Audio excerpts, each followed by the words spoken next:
Dear student, today we will talk about sacubitril. Sacubitril के बारे में आज हम बात करेंगे। तो सबसे पहले ये क्या है, ये निप्रिलिसिन इनहिबिटर हैं, neprilysin inhibitor. So we will talk about what is निप्रिलिसिन।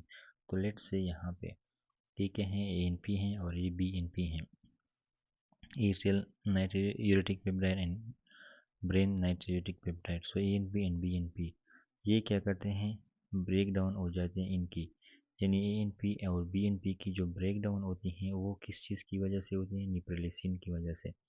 So neprilysin cause ANP and BNP break down. तो यहाँ तक आप लोगों ने समझना है।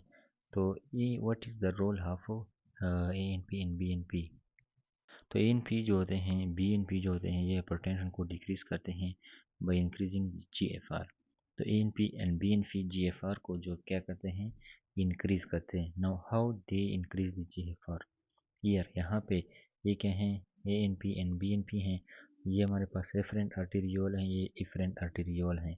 तो यहाँ पे क्या है, बोमेन कैप्सूल हैं। तो एफरेंट वो वाले ब्लड वेसल हैं जो बोमेन कैप्सूल के पास आते हैं, और इफरेंट आर्टेरियल्स वो वाले आर्टेरियोल्स हैं जो बोमेन कैप्सूल से जाते हैं।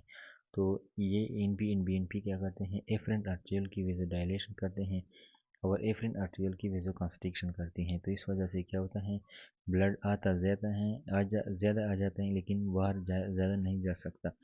तो इस वजह से जो GFR है वो क्या हो जाता है, इंक्रीज़ हो जाता है।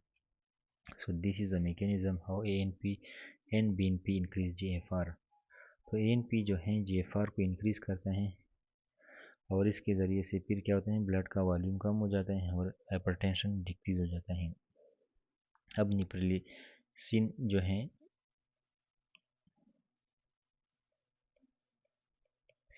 तो जो हमारे पास निप्रिलिसिन है ये इंक्रीजेज हाइपरटेंशन।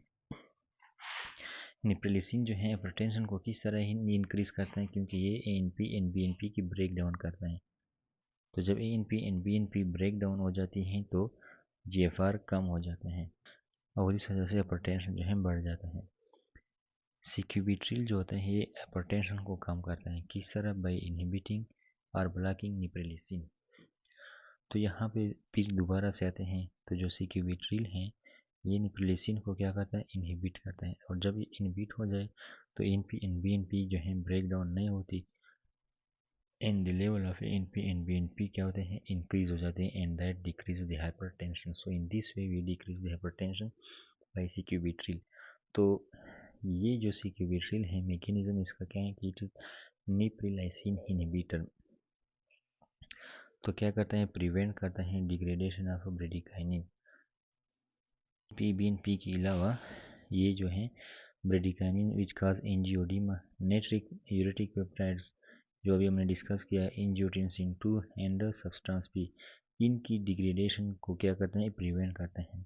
और रिजल्ट इसमें क्या होता है कि ये क्या करते हैं, इंक्रीज वेसोडाइलेशन और एक्स्ट्रा सेलुलर फ्लूइड वॉल्यूम जो होता है वो कम हो जाता है। तो clinically it is use in combination with valsartan, which is an angiotensin receptor blocker, and that is used to treat heart failure with reduced ejection fraction। तो जब पेशेंट को हार्ट फेलियर होगा जिसमें इजेक्शन फ्रैक्शन कम होता है, उसमें जो है सीक्यूबिट्रिल यूज़ करते हैं अलॉन्ग विद वालसर्टान। वालसर्टान जो है और ये क्या है, एंजियोटेंसिन रिसेप्टर ब्लॉकर हैं। इसमें एडवर्स इफेक्ट जो हैं क्या होंगे, ठीक है, हाइपोटेंशन होगा, हाइपरकलीमिया होगा, कफ होगा, डिजीनेस होगा, contraindicated with AC inhibitor due to angioedema. तो जिस तरह मैंने कहा कि जो ब्रेडिकाइनिन है ये एंजियोएडिमा काज करते हैं, तो हम इसको एसी इनहिबिटर के साथ इस्तेमाल नहीं करते, क्योंकि दोनों जो हैं बोथ ड्रग्स जो हैं इंक्रीज ब्रेडिकाइनिन।